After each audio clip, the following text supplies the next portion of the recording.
Hey Kevin, what's going on? What's going on, man? You're all good. My name's Carmelo. Nice to meet you. Nice to meet you, bro. Nice car. Thank you, thank you. Trying to keep her alive. She's 40 miles away from 365,000. Not bad, bro. I'm looking at your picture. You look like Jack Harlow. Little Dickie. Yeah. I was with somebody that was out here visiting me because she was doing Amazon delivery.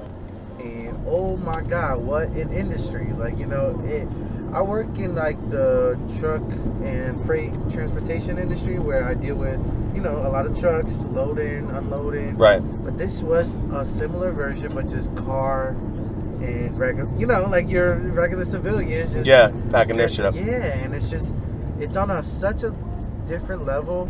And I didn't realize how popular it was because people are like literally coming in and out, loading their cars, regular fucking cars. Yeah, up to they like got 30 packages. It's like their own job, but they're not. And I'm loading all this stuff in her car. I'm like, oh my God, like you got like, you know what I'm saying? Like I deal with this shit on my job, you know, loading the truck. You know, it's so funny, but such a different level of it all.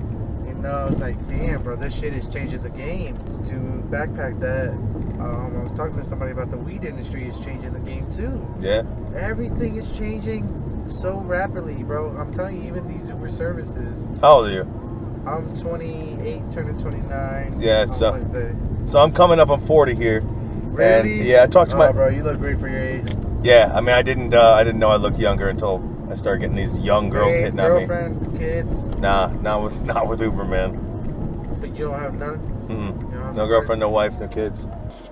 Bro, you know, there was a point when I was, you know, I had this idea when I was younger. I wanted to get married by 25, then it didn't happen by 30. But why though? Why but do then people have ideas? Because of we're that told shit? to. No, social fucking stuff, as bro. time goes on, like the only thing I think, dude, like, and you know what? We're still feeling that. We're bro, still feeling I that love social it. quota. Bro. I'm not feeling 37, dude. I'm feeling like I'm me every day. I do what I want to do. Dude, and if I want to fuck around, I'll fuck around. If I want to be alone, like I've been alone like for 2 years, and I love it. I love the peace in my house. Dude, I love my house. My mom recently separated from my dad, and she's traveling, smoking weed, drinking wine. Like, I feel bad, but I'm just watching all my friends, everybody I've ever known, get swallowed up by marriages and kids, and I just don't want that. Bro. Yeah. And you know, everybody says, you know, the people that have marriages and wives and shit like that, they say, well, you know, when you get older, you're going to be lonely. I don't think so. Not to mention that I think if I can commit to myself on one thing, it's that I have enough money not to be lonely. Yeah. You know, enough money for somebody to take care of me, enough money for this and that. I think that's such a mental kind of psychological thing that like we've been programmed to kind of be scared of, where in the end, bro, like when we are alone, we have to understand that we understand what it means to have connection with people. Because we're alone a lot, we understand like the fucking what's it called, the effects it means to meet somebody new and create a fucking like foundation and a relationship, whether it's bad or good. It's like an experience, and I think that's what true human beings and life is about, you know. See, I think things are changing, so like there's a lot of dating coaches and whatnot that talk about like your worth, a guy's worth, a girl's worth. I just put my dad on Chispa, which is a older dating Latino app, so, because I think he needs to fucking meet. Yeah, well, that's the thing is a lot of the dating coaches that are for guys, what they try to like steer people like us away from no kids, no wife, you know, because once you get to about 60, a lot of them say you get real lonely, and I get it. There's no soccer practices and thing like that, but for their age, when they were our age, they didn't have dating apps. If I was 60, I'm pretty sure I can find guy friends that want to go fishing. Well, or I'm pretty sure I can find guy friends or girls that want to go kayaking. Absolutely. But I live with my father, who's in his 60s. Yeah. And he's a truck driver and came from a whole third world country, Colombia. All right. And he, like, bro, we be drinking. You know what I'm saying? Yeah. We be drinking, we be talking. But he has these existential questions like, bro, are you going to wipe my ass? Are you gonna wipe my ass? Are you gonna take care of me? And I'm like looking at him like, bro, what the fuck? Bro, that's the hardest thing that We'll cross that bridge when it gets to it. But you want to answer because that's what you're looking for right now. If that's what it means for you for living right now, you want that. If that's what you're going through, I'll give you an answer, bro. No, I'm not gonna wipe your ass, but I'm gonna hire a hot ass nurse for you to do it for us. You know what I'm saying? Yeah. Like, he was so scared of being alone, going through that existential crisis where. Well, I get it. Like, dude, like imagine like there's you hear these stories about these elderly women that break their hip and fall, and they're in their house by themselves for 2 days on the ground with a broken hip. My dad can't told me reach a the similar phone. story. He threw his back out and had to sit on the toilet for the next 2 hours. It's kind of fucked up because like we laugh about it. Yeah, but we have Life Alert now. Like that's a thing that you got a little thing and you press it. That, like he has this idea and scared and fear of being lonely. Like I think I agree with you. Like that's a concept that I feel like I'm gonna go through differently when I get to my 60s. Like I have. Well, you are gonna need those things. I mean, not at 60. You shouldn't need that shit money, when you're like, 60. I got a fucking retirement. I feel like when you have money, bro. Like I feel like everything can be solved, right? Like I don't know, bro. Like I think loneliness is like definitely a fear of mine, but like, bro, you gotta have a bit though. Like the thing is, like when you're feeble, when you're 75 or 80 or whatever the age is where you're having trouble taking care of yourself, you have to have more than $500,000. You have to. You think like, so? Oh yeah, absolutely. When you can do nothing, that doesn't. Here, how about fair, how about one person though? Listen, how about one person? Let's go with that hot ass nurse. Okay, let's just go with that. Looks don't matter, but she's a hot girl. She's feeding you. She's cooking for you. She's wiping your ass. She's getting your groceries. Her full-time job is to be you, right? Well, that's going to cost a full-time income. So if a full-time income, you want somebody to stick around and keep you happy, let's call it $50K a year. You're talking about from 75 to 85. There's 500,000 right there. It's gone. 10 years. So that's why I think you need more, like a mutual fund or constantly investing. That's not an issue if you know how to fucking work your money. Yes, but keep in mind you're banking on being successful, and there are a lot of people out there that bank on that and they never are. Or something goes wrong. I mean, this is life, man. I mean, I agree. There's absolutely hope. That's all I'm saying is like there's definitely hope. Like I'm 40 now, so we're talking 25 years from then. And if I did take it seriously and stopped fucking around, then I could save quite a bit. But it's not too late for you. No, God no. Dude, I'm worried about me doing nothing until I'm 50, where like time's running out. And not time, but like time to bank that money. Now you could find, cheaper places, but that's where nursing homes come in. Is, a caretaking facility that you pay 15. Well, yeah, but if you don't have 50 grand a year for one person, but you do have 8 grand a year. Are you telling me, bro? Like, I mean, bro, like I'm Latino, but like I feel like even growing up as an American citizen, that was the darkest thing that I could ever like. The nursing home? Yeah. Well, dude, listen, if you're gonna die, then for other families to tell me that they have, grandparents in nursing, like I don't know. I guess it's just the way my parents raised me and my sister, but like we always thought of that as like, no, that is a place where to leave your family to die. So I mean, yes and no. So now you're Latino, so you are like I'm living. With you were born with family ties. That's not something like that. Heritage comes with Latinos, whereas like I'm Italian and that heritage didn't come with. It's like a nationality that gets more Americanized. Now really? Yeah. You think so? Well, I'm 50-50. Are you 100%? No, so you're saying those customs honestly die out? I'm 50-50. So no, I don't have just Italians. Everybody gets mixed, and when you get mixed, like I'm not. You lose heritage. Yeah. I mean, my Italian heritage was mad Italian. Honestly, I'm losing, like, I had this conversation with my sister. I'm losing, like, just even my Latino heritage because I'm not bilingual at all. Here's the thing, dude. Like, okay, so now I don't know how your mom and dad were, but I got a feeling, based on the way that you're talking, that you love the shit out of them. Of course. Okay, so that's what it is. So it's like, I love my mom, more than yours. You know what I mean? Like, I love my mom more than I love your mom, is what I mean. No, I get what you're saying. It's different. But it's like, I would be like, I'd be much more inclined to be like, Ma, I've got this big plan. I'm going to Washington. I can't move you with me. It's a job thing, but I can pay 10 grand towards, Whereas you, having such a good relationship with your mom and dad, you'd be like, fuck my plans. I love you. You bore me. I'm here because of you. Let's But go down I together. also believe that's a flaw. Like I believe like that's a flaw to kind of give up what I want to do in order for like what my parents taught me is like, man, you got to look out for yourself. But now me and my sister have these conversations where we're literally taking the role of the parents and they're taking the role of the kids. Were your parents immigrants? Yes. Okay, so this is my opinion. Immigrants have a very, very hard time achieving the American dream.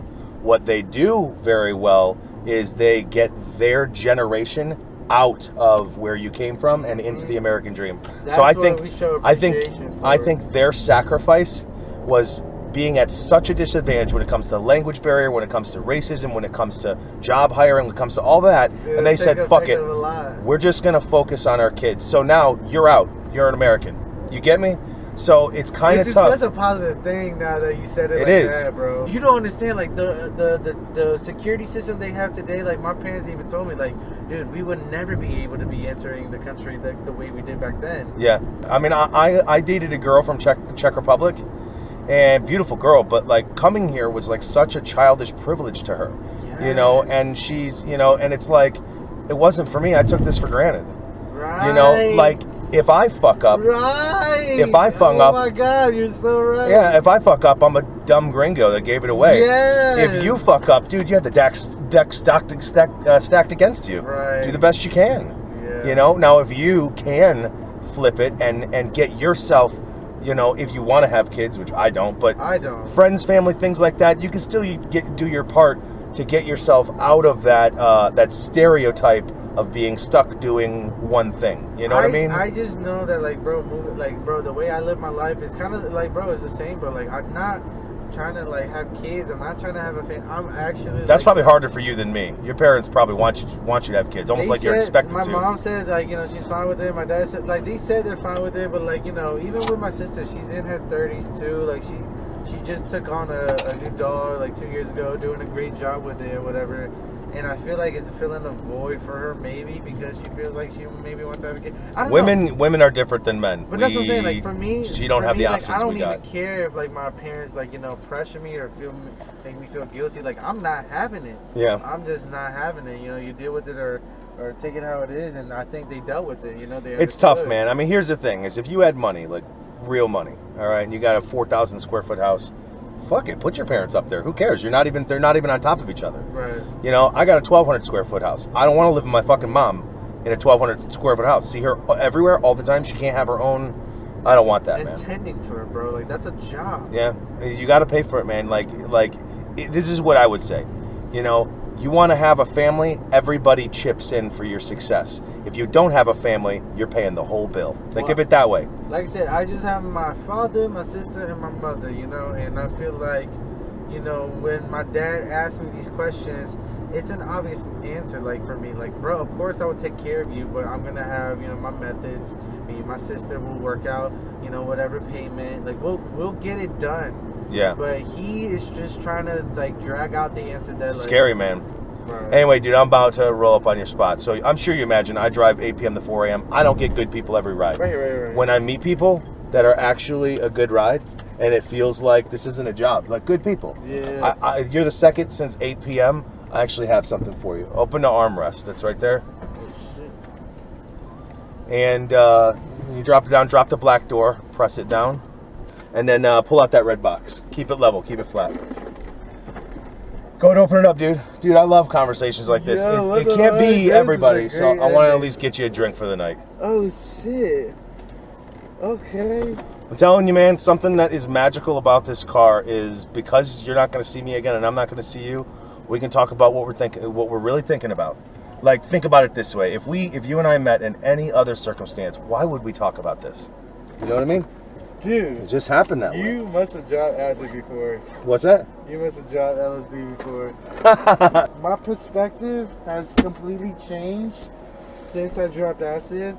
And, like, it's kind of hard because, like, when I talk to my dad about it, it's like, bro, like, you don't know shit. None of us know anything. And even after, like, the enlightenment that I got from acid, like, I understand it's okay to not know anything. You know, dude, I didn't do acid, but I did shrooms. And that's still hallucinations. Yeah, it was about 4 months ago, and I'm still trying to figure out what all that was. But one thing I found out is instead of just doing this job trying to figure out what my next move is, I feel like that this is what I'm supposed to do. And I know we don't have time to talk about this, but these human experiences that I have in the car, bro, I get people that just got, I get people that just became doctors. Like, and just their stories. I've taken them to the police department. They're crying in my car. Oh my god. Yeah, these girls They're literally ordering Ubers because they just got. I've done it 3 times. I get people that just became a doctor today and they signed Dr. MD in the book for the first time. I got a congressman in my car that asked me to take him to wherever coke and hookers were because he just got drunk at a family party and pointed a shotgun at his cousin, and the paparazzi saw, so he's no longer going to be a congressman in the morning. And I am with him in his last moments of ever making 6 figures again. So that's literally going to be on the news tomorrow. Damn, you think you play a role in all of that? Yeah. That's so interesting. Yeah, I like because, that. so, like, okay, when I was taking that guy to the strip club, asking him a few questions and him telling me about all this and me giving my 2 cents, like, trust me, dude, this took 3 years to build who I am. Like, through Uber, dealing with thousands of people. He was like, who are you, dude? Can we pull over and talk? And I'm like, yeah, dude. You know That why, sucked. though? Because, bro, I mean, I think you do come across as, like, you know, one of the few to have these type of conversation with. When especially I feel like other people would have took advantage. I didn't of know. situations I like didn't that. know that about, dude. I got a baseball player in here. He plays for the Yankees. I didn't know it at the time. I'm not a sports guy. He's talking with this girl. Yeah, I know it's a hookup. At the time, during spring break, I give $100 away a day to people, like through surprises and shit like that. They won the $100 and had a good time. I was like, hey man, can I throw this on YouTube? He was like, yeah, this is the greatest fucking video. To me, it was an awesome video. Dude calls me. That's what you do, YouTube? Yeah. So What's your channel? you're about to find out. So this guy. Are we recording right now? Oh yeah. Shut the fuck up! What's going on? So listen. So I get a call the next day because he said he left something in the car. Yeah. So that's how Uber will connect us. And he goes, hey man, listen, I had an awesome time with you, but I just got drafted to the Yankees for a $3 million a year deal. What? And that girl that's in the car, she's not my wife, and I really can't have you post that. Oh. Shit like that happens in the car, dude. This shit is in this car, man, and it's gold. Before you take off, I'm gonna show you how to get connected. For a year and a half, Jesus, I got so many questions. I know. For a year and a half, trust me, you're a part of the movement here.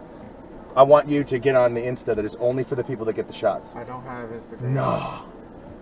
I don't have any social media. Really? But Snapchat. That's why we fucking talk like this, is because you don't fuck with social media. I feel like an idiot that I'm a taxi driver and that's my passion, but that's what it is, man. No, dude, I think you So- found definitely a resourceful way to make it Yeah, a positive it's been fucking pretty thing. cool. It's been Anyways, pretty bro, cool. look, lovely to meet you, So bro. I know you didn't get a chance to look at those books, but look at the last video on my YouTube now that you subscribed. I got you, bro. I'm So- subscribed. I'm going to And I'm learning, so don't shit on I'm me. tuning into that tonight, bro. Thank you for Cool. everything, bro. Well, This is I already cleared it. What was your name again? Kevin. Kevin. All right. Thank you again for everything. No problem, bro. dude. Thanks I'm for about to being look you up. Thank thanks you for the- being who you are, because Yeah, I wouldn't have thank said you shit for if you the weren't. too, bro. That was awesome, bro. See you, dude. See ya.